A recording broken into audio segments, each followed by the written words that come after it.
दिल्ली में असेंबली चुनाव की वोटिंग से पहले बीजेपी ने पूरी ताकत झोंक दी है।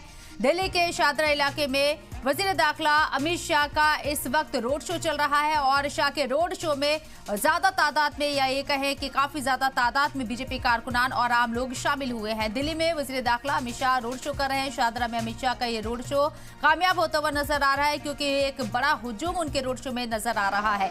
बड़ी तादाद में बीजेपी कारकुनान और आम लोग शामिल हुए हैं इस रोड शो में। वाज़ेह है कि दिल्ली में 5 तारीख को वोटिंग होनी है, 3 तारीख तक चुनावी तशहीर होगी और ऐसे में बीजेपी पूरी ताकत झोंकती हुई नजर आ रही है। आज 1 तारीख है, बहुत कम वक्त चुनावी तशहीर के लिए बचा है। बीजेपी के तमाम स्टार प्रचारक, स्टार कैंपेनर इस वक्त चुनावी तशहीर में दिल्ली में जुटे हुए हैं। वज़ीर आज़म नरेंद्र मोदी कई मरतबा आपने देखा दिल्ली के अंदर रैली करते हुए नजर आए कई जगहों पर और अब मोर्चा यहाँ पर वज़ीर दाखिला अमित शाह ने भी संभाल लिया है और दिल्ली के शादरा में ये बड़ा रोड शो हो रहा है जिसमें काफी ज्यादा तादाद में बीजेपी कारकुनान के साथ साथ आम लोग भी शामिल हुए हैं।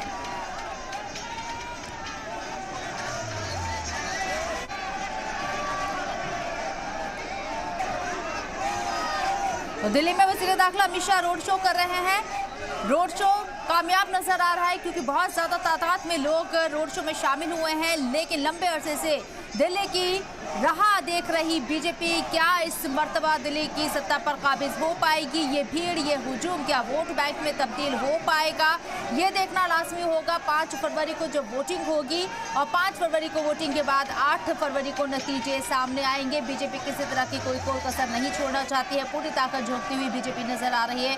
चुनावी कैंपेनिंग के दौरान स्टार कैंपेनर वज़ीर दाखिला अमित शाह इस वक्त शादरा में मौजूद है, रोड शो कर रही हैं और ये रोड शो आप अंदाजा लगा सकते हैं कि काफी ज्यादा तादाद में बीजेपी कारकुनान और आम लोग इस रोड शो का हिस्सा बन रहे हैं। इतनी भीड़ को देखकर वज़ीर दाखिला अमित शाह भी गदगद नजर आ रही हैं।